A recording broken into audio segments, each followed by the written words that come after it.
ಇಂದೇ ಡೌನ್ಲೋಡ್ ಮಾಡಿ ಮತ್ತು ನಿಮ್ಮ ನೆಚ್ಚಿನ ಶೋಗಳನ್ನು ಆನಂದಿಸಿ. ಉಡಾಫೆ ಮಾತಾಡೋದು, ಬದಲು ಉತ್ತರ ಕೊಡೋದು, ಇದೆಲ್ಲ ಇಟ್ಕೋಬೇಡ ಕಣೆ. ಲಕ್ಷ್ಮಿ, ಒಂದು ವಿಷಯ ಚೆನ್ನಾಗಿ ನೆನ್ಪಿಟ್ಕೊ. ನೀನಲ್ಲಿ ಹೇಗಿರ್ತೀಯ ಅನ್ನೋದ್ರ ಮೇಲೆ ನಾವಿಲ್ಲಿ ಹೇಗಿರ್ತೀವಿ ಅನ್ನೋದು ನಿರ್ಧಾರ ಆಗುತ್ತೆ.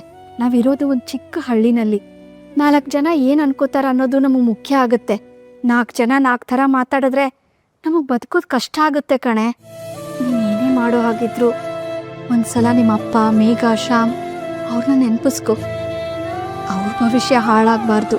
ನೀನಲ್ಲಿ ಖುಷಿಯಾಗಿರ್ಲಿಲ್ಲ ಅಂದರೆ ನಿಮ್ಮ ಅಪ್ಪಂಗೆ ತಡ್ಕೊಳಕ್ಕಾಗಲ್ಲ. ಅವ್ರ ಆರೋಗ್ಯ, ನೆಮ್ಮದಿ ಎಲ್ಲ ನಿನ್ನ ಜವಾಬ್ದಾರಿ. ನೆನಪಿರ್ಲಿ. ಅಮ್ಮ, ಎಲ್ಲ ಹೆಣ್ಮಕ್ಳ ಜೀವನನೂ ಹೀಗೆ ಅಲ್ವಮ್ಮ? ಇನ್ನೇನು ಜೀವನ ಶುರುವಾಯಿತು ಅಂದ್ಕೊಳ್ಳೋಷ್ಟರೊಳಗೆ ಜವಾಬ್ದಾರಿ ಅನ್ನೋ ಮೂಟೆ ಈಗಲಿರುತ್ತೆ. ನಮ್ಮವರು ಅಂತ ಯಾರು ಜೊತೆಗಿಲ್ಲ ಅಂದ್ರೂ ನಮ್ಮವ್ರಿಗೋಸ್ಕರ ಬದುಕಬೇಕಾಗತ್ತೆ. ಮೊದಲು ಹಾಗೆ ಕಣೆ. ಸ್ವಲ್ಪ ಕಷ್ಟ ಆಗುತ್ತೆ, ಆಮೇಲೆ ನೀನು ಕಲಿತೀಯ. ಈಗ ನಿಮ್ಮ ಅಮ್ಮ ಅತ್ತಿಗೆನೆ ನೋಡು, ಅಷ್ಟು ದೊಡ್ಡ ಶ್ರೀಮಂತರ ಮಗಳು, ಬಂಗಾರದ ತಟ್ಟೆಯಲ್ಲಿ ತಿಂತಿದ್ಲು. ಈಗ ಬಂದು ಇಲ್ಲಿ ಮುದ್ದೆ ತಿಂತಿಲ್ವಾ? ಹಾಗೆ ಕಣೆ. ಆದರೆ ನಿನಗಲ್ಲ ಅಷ್ಟು ಕಷ್ಟ ಆಗಲ್ಲ. ಹೋಗ್ತಿರೋದೇ ನೀನು ದೊಡ್ಡ ಮನೆಗೆ. ನಿನ್ನ ಕಡೆಯಿಂದನೂ ಸ್ವಲ್ಪ ಪ್ರಯತ್ನ ಇರಬೇಕು ಅಷ್ಟೇ. ಸರಿ, ಹೊರಗೆ ಬಾ, ಇಲ್ಲಾಂದ್ರೆ ನಿಮ್ಮ ಅಪ್ಪ ನನ್ನೇ ಬೈಕೋತಾರೆ. ಇವತ್ತು ರಿಸೆಪ್ಷನ್ಗೆ ಆ ಕಿಟ್ಟಿ ಮನೆಯವರೆಲ್ಲ ಬಂದೇ ಬರ್ತಾರೆ. ತಾತ ಏನಾದರೂ ಅವ್ರನ್ನೆಲ್ಲ ನೋಡಿದ್ರೆ ನಾಳೆ ಈ ಮದುವೆ ನಡೆದಂಗೆ ಹೆಂಗಪ್ಪ ಮ್ಯಾನೇಜ್ ಮಾಡೋದು? ಏನು ಮ್ಯಾನೇಜ್ ಮಾಡಬೇಕು ಸರ್? ನೀನಾ? ಇದ್ಯಾಕೋ ಹೀಗೆ ಬೆಚ್ಬಿದ್ದೆ? ನೀನು ಯಾವಾಗ ಬಂದೆ? ಅದೇನೋ ಮ್ಯಾನೇಜ್ ಮಾಡಬೇಕು ಅಂತಿದ್ಯಲ್ಲ, ಆವಾಗಲೇ ಬಂದೆ.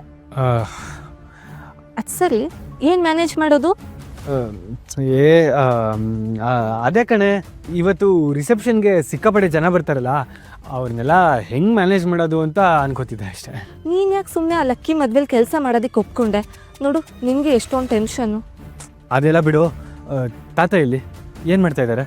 ಅಜ್ಜಿ ತಾತ ರೂಮಲ್ಲಿ ಏನೋ ಸೀರಿಯಸ್ ಆಗಿ ಮಾತಾಡ್ತಾ ಇದ್ರು. ಅಜ್ಜಿ ಸ್ವಲ್ಪ ರೇಗಾಡ್ತಾ ಇದ್ರು. ಏನು ಸೀರಿಯಸ್ ಆಗ?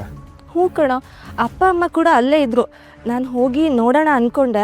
ಆಮೇಲೆ ಚಿಕ್ಕ ಹುಡುಗಿ ನಿಂಗೆ ಯಾಕೆ ಬೇಕು ಇದೆಲ್ಲ ಅಂತ ಬೈತಾರೆ ಅಂದ್ಕೊಂಡು ಸುಮ್ಮನಾದೆ. ಅಪ್ಪ ಅಮ್ಮನೂ ಇದ್ರಾ? ಅಂಥದ್ದೇನಾಯ್ತಪ್ಪ? ಸರಿ, ನಾನು ಹೋಗಿ ನೋಡ್ತೀನಿ.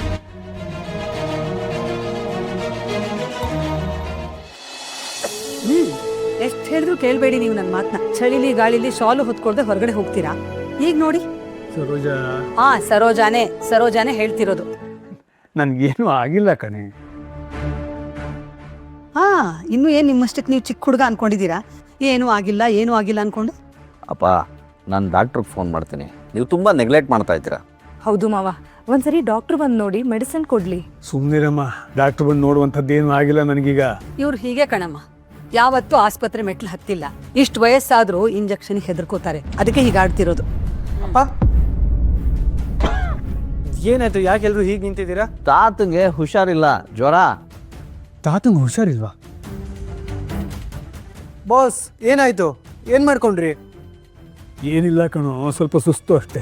ಅದಕ್ಕೆ ಇವರೆಲ್ಲ ಹಾರಾಡ್ತಾ ಇದ್ದಾರೆ. ಹೌದು, ರೆಕ್ಕೆ ಬಂದಂಗೆ ಊರೆಲ್ಲ ಸುತ್ತಾಡ್ಕೊಂಡು ಜ್ವರ ಬರ್ಸ್ಕೊಂಡ್ ಬಂದಿರೋದು ಇವರು. ನಾವು ಹಾರಾಡ್ತಿದೀವಂತೆ. ನೋಡಿ, ಮೈ ಎಷ್ಟು ಸುಡ್ತಾ ಇದೆ. ಆದ್ರೂ ರಿಸೆಪ್ಷನ್ಗೆ ಹೋಗ್ಬೇಕಂತೆ. ಆದಿ, ಸಿಕ್ಕಿದ್ದೆ ಚಾನ್ಸು ಬಿಡ್ಬೇಡ. ಇಲ್ಲಿ ಊರೆಲ್ಲ ನಿಂತು ಕೇಳಲಿ ಆದಿ ಲಕ್ಷ್ಮೀ ಪುರಾಣ.